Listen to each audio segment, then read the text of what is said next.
Hey guys, Rajnish Kumar this side from Pep coding. So आज के video के अंदर एक फंक्शन सॉल्व कर रहे हैं, मतलब लिंक लिस्ट की प्रॉब्लम है, डब्ल्यू लिंक लिस्ट की प्रॉब्लम गेट एट। यानी कि मैं आपको एक इंडेक्स प्रोवाइड करूंगा एंड उस इंडेक्स पे रखा हुआ एलिमेंट मुझे रिटर्न करना है आपको। ठीक है, प्रॉब्लम को भी देख लेते हैं एक बार। प्रॉब्लम क्या कहती है, जैसे कि ये get at in a doubly link list. तो पहले ना आपको पेप कोडिंग के वेबसाइट पे जाकर ये प्रॉब्लम सॉल्व करनी होगी, ये सारी problems. Add first, add last, remove first, remove last, get first, get last, then get at को सॉल्व करना, मतलब एक ऑर्डर में सॉल्व करना इन चीज़ों को। ठीक है, तो अब मैं गेट एट पे आता हूँ। गेट एट नाम का जो फंक्शन है वो कहता क्या है देखते हैं। जैसे कि आपको ना गेट एट फंक्शन है, इस फंक्शन को आपको कंप्लीट करना है, तो आपको एक इंडेक्स दिया जाएगा, उस इंडेक्स पर रखी हुई वैल्यू को रिटर्न करना होगा। तो और साथ ही साथ एक्सेप्शंस को भी यहाँ पे संभालना है, एक्सेप्शंस को भी हमें हैंडल करना होगा। सो अब इधर देखते हैं, मुझे दो टाइप का एक्सेप्शन उन्होंने पहले से लिख के दे दिया, एक लिस्ट इज एम्प्टी एक्सेप्शन और एक दे रखा है इंडेक्स इज इनवैलिड एक्सेप्शन। इन दोनों एक्सेप्शंस के बारे में, यानी कि अगर लिंक लिस्ट मेरी 0 साइज़ की है और मैं वहाँ पे कोई गेट एट फंक्शन चला देता हूँ तो एक्चुअल में क्या हो जाएगा, लिस्ट इज एम्प्टी एक्सेप्शन है वो। और अगर मान लो इंडेक्स जो मैंने प्रोवाइड किया है वो इनवैलिड है, यानी कि रेंज के बाहर दे दिया मैंने। जैसे कि एग्जाम्पल के लिए ये लिंक लिस्ट है, अब इसके इंडेक्सेस नोट डाउन कर लेते हैं इधर। That is 0, 1, 2, 3, 4, 5, 6, 7। अगर मान लो कोई मुझसे -1 इंडेक्स पर रखा एलिमेंट मांग ले, इनवैलिड इंडेक्स है, कहाँ से लाके दे दूँ जब एग्जिस्ट ही नहीं करता। तो कोई 8th इंडेक्स वाला एलिमेंट मांग ले, अब 8th इंडेक्स एग्जिस्ट ही नहीं करता तो मैं कहाँ से लेकर आ जाऊँ, नहीं ला सकता ना, तो ये इनवैलिड स्टेट हो गई। तो आपको इस चीज़ को भी हैंडल करना है और आपको बताना है उसके आंसर। ठीक है, तो सॉल्व करते हैं इस प्रॉब्लम को। फिर सबसे पहले तो अपने एक्सेप्शंस को ही संभाल लेते हैं। एक्सेप्शन जरा देख लें किस ऑर्डर में दे रखा है। सबसे पहले लिस्ट इज एम्प्टी एक्सेप्शन, इसको तो वैसे ही चला देते हैं। आते ही सबसे पहला काम क्या करते हैं हम, इधर if list is empty exception then return -1।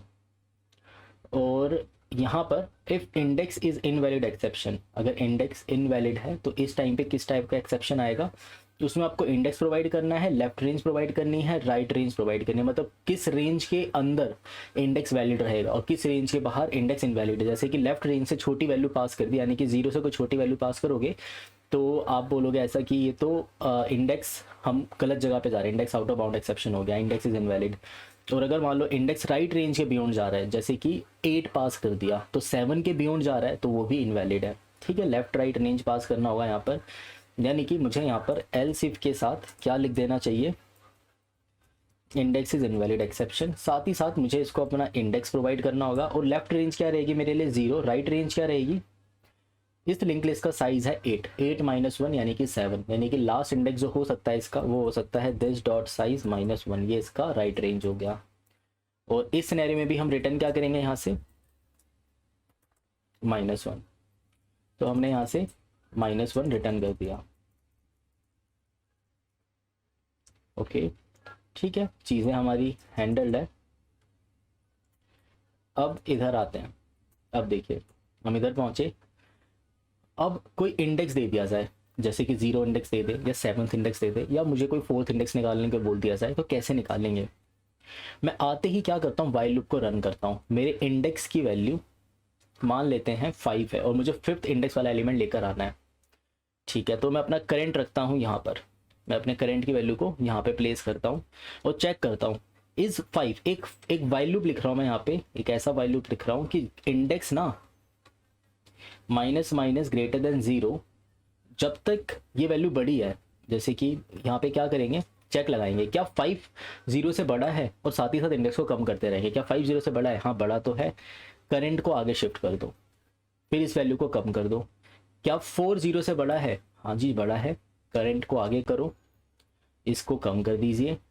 क्या 3 0 से बड़ा है, बिल्कुल, इसको आगे करो और इसे कम कर दो, कम करके 2 कर दो। क्या ये 0 से बड़ा है, बिल्कुल, करंट को आगे करो, इसे कम कर दो। क्या 1 0 से बड़ा है, बिल्कुल, इसे आगे करो और इसे कम कर दो। अब जब इंडेक्स की वैल्यू 0 हो गई, क्या 0 0 से बड़ा होता है, नहीं, हम यहीं पे रुक जाएंगे। तो बहुत ही सिंपल कोड हो गया। मुझे यहाँ पे करना क्या है, एक नोड बनाना है करंट नाम से, जो कि किसे पॉइंट करेगा, दिस डॉट हेड को, और हर बार current equal to current dot next करते जाएंगे। चला के देखें ज़रा इसे, दोबारा चलाते हैं, इंडेक्स 5 निकालना है, मैं 0 पर हूँ। तो क्या 5 की वैल्यू 0 से बड़ी है? बिल्कुल। तो पहले आके आप क्या करोगे? माइनस माइनस, और उसके बाद करंट को आगे चलाओगे। क्या 4 0 से बड़ा है? बिल्कुल। इसे करा माइनस माइनस और फिर करंट को आगे चलाया। क्या 2 0 से बड़ा है? बिल्कुल। इसे किया माइनस माइनस और आगे गए हम। क्या 2 पहले 3 था, अब क्या 2 0 से बड़ा है? बिल्कुल। इसे किया माइनस माइनस और हम अपने आप को आगे लेके चले गए। क्या 1 0 से बड़ा है? बिल्कुल। इसे किया माइनस माइनस और हम फाइनली आगे चले गए और मैं करेक्ट इंडेक्स पे पहुंच गया। अगर 7th इंडेक्स मांगा जाता तो भी मैं करेक्ट जगह पे पहुंचता। अगर मान लो कोई मुझसे 0 इंडेक्स मांग लेता तो क्या सही आंसर आता? क्या 0 0 से बड़ा होता है? नहीं, ये गलत है।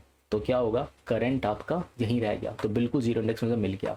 अगर मान लो कोई मुझसे मांग लेता 1 इंडेक्स, क्या 1 0 से बड़ा होता है? जी बिल्कुल। तो इसको माइनस माइनस किया पहले, क्योंकि यहाँ पे हमने पोस्ट डिक्रीमेंट किया हुआ है एंड करंट को आगे शिफ्ट कर दिया।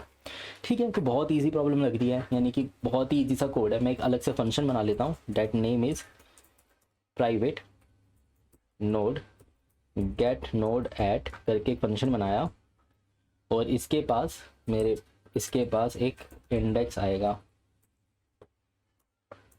एक नोड बनाएंगे हम करंट नाम से, जो कि पॉइंट करेगा दिस डॉट हेड को। अब एक वाइल लूप चलाओ, कब तक? जब तक इंडेक्स 0 से बड़ा है। और आप अपने करंट को कहाँ शिफ्ट करते रहो? करंट डॉट नेक्स्ट पर। क्योंकि मैं एक ही स्टेटमेंट लिख रहा हूँ तो ये ब्रैकेट्स लगाने का कोई मतलब नहीं बनता, कोई सेंसफुल बात नहीं है सच। और फाइनली यहाँ से आप रिटर्न कर दोगे करंट को। और जब आपके पास आंसर आएगा तो रिजल्ट क्या बनेगा? रिजल्ट बनेगा आपका, यहाँ से आपको रिटर्न कर देना है रिटर्न गेट नोड एट, वो इंडेक्स पास किया एंड उसके डेटा को कर दिया रिटर्न। तो कोड हमारा कंप्लीट हो चुका है। बिल्कुल इजी सा फंक्शन था, आपको एक वाइल लूप चलाना था और उस इंडेक्स पे पहुंचना था। ठीक है, अब इस फंक्शन के बेस पर हम आगे कुछ प्रॉब्लम सॉल्व कर पाएंगे। ठीक है, अभी के लिए जरा देखते हैं कि यह सही तरीके से वर्क कर रहा है ये। सो रन करते हैं।